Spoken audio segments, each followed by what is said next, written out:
भीषण आग में गांव के 35 घर जलकर हुए राख। गुजरात के दाहोद जिले के लिमखेड़ा तहसील के चिलाकोटा गांव के मेड़ा फलिया में रह रहे आदिवासी परिवार के लगभग 35 घर जलकर राख हो गए। आग लगने का कारण शॉर्ट सर्किट बताया जा रहा है।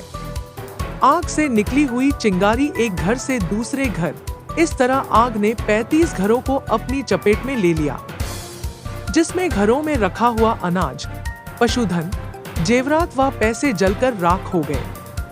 यूपीएन टीवी के लिए महेश वर्मा की खास रिपोर्ट। सांजे लगभग ओसम होशे 4 થી 5 કિલો રકમ હશે। પછી સોનું હતું લાડીઓનું બેનું, એ સોનું અંદર હતું। પછી 4 પેટી સારપી હતી, 2 લાઇનરી હતી, 1 પાવર એમ હતું। હું કેવું છે તમે સરકારથી શું માંગો? સરકારને જેમ બને એમ સહાયતા રાખીને અમને રહેવા માટે વ્યવસ્થા કરી આપી તો સારું। આ નુકસાન થયું એ ભરપાઈ। મારું નામ તડવી બસુભાઈ મથુરભાઈ, ગામ છિલાકોટા, તાલુકો લીમખેડા, જિલ્લા દાહોદ છે। અમે અત્યારે આ છિલાકોટા સરપંચ તરીકે છીએ। હવે અમારે છિલાકોટા ગામે મેળા ફળિયામાં કાલે 5 તારીખે સાંજે 7:30 વાગ્યાના સમયમાં પવન અને વાવાઝોડું કે વરસાદના કારણે અમારે મેળા ફળિયામાં આગ લાગી। તેમાં 35 જેટલા ઘરો સંપૂર્ણપણે બળી અને ખાક થઈ ગયેલ છે, અને જેમાં અમુક જાનમાલને બી નુકસાની થયેલ છે, અને પૈસા, અનાજ, પાણી કે સાંધી સોના જે કંઈ બધો નાશ થઈ ગયેલ છે।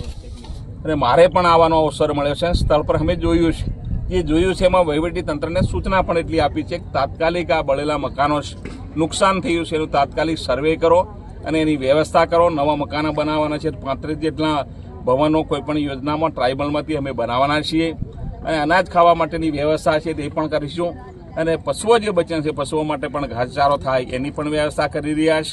અને બાકી આ લોકોને જે કે આર્થિક નુકસાન થયું છે, અનાજ બળી ગયું છે, સામાન પહેરેલે કપડે આજે એ લાભાર્થીઓ ઊભા છે, એની પડખે ગુજરાતની સરકાર, રાજ્યના મુખ્યમંત્રી ભૂપેન્દ્રભાઈ પટેલના નેતૃત્વમાં અમારી સરકાર અવિરત કામ કરી રહી છે।